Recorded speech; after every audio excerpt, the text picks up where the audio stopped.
तुमचाही पाय वारंवार मुरगळतोय का? नमस्कार, मी doctor Pallavi Patil, integrated wellness physician आणि आयुर्वेद तज्ञ.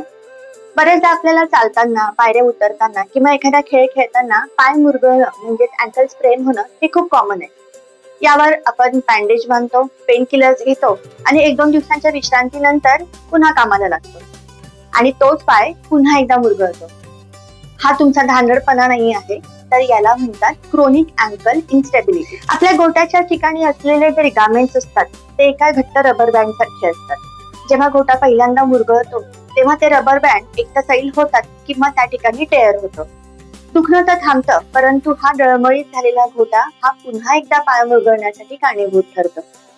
त्याशिवाय आपल्या गोट्यापासून मेंदूपर्यंत जाणारे जे सिग्नल्स असतात ते या दुखापतीमुळे वीक होतात आणि पुढच्या वेळेस आपल्या मेंदूला तो सेन्सर लवकर न पोहोचल्यामुळे गोटा पुन्हा एकदा मुरगळला जातो. आयुर्वेदामध्ये याला स्नायुगत वात असं म्हटलं जातं.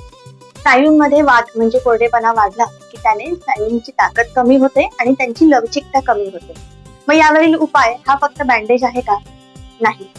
आयुर्वेदामध्ये याकरता स्नायूंची ताकद वाढवणारी औषधं, त्या ठिकाणी तेलाची धारा, त्याचबरोबर विविध प्रकारचे लेप, अभ्यंतर स्नायूंना बळकट देणारी औषधं आणि तिथला वात कमी करण्यासाठीची अग्निकर्म आणि विद्धकर्म अशी अनेक ट्रीटमेंट्स या ठिकाणी आहेत. याशिवाय तुमच्या दुखापत झालेल्या गोट्याला ट्रेन करणंही तितकंच गरजेचं आहे.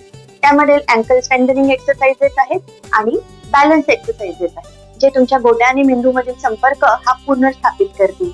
अमूर्वेदा इंटिग्रेटेड वेलनेसच्या स्पोर्ट्स आयुर्वेदा सेक्शन मध्ये यासारख्या अनेक स्पोर्ट्स इंजुरीवरती प्रभावी आयुर्वेदिक आणि इंटिग्रेटेड चिकित्सा केली जाते. अधिक माहितीसाठी अमूर्वेदा क्लिनिकला नक्की संपर्क करा.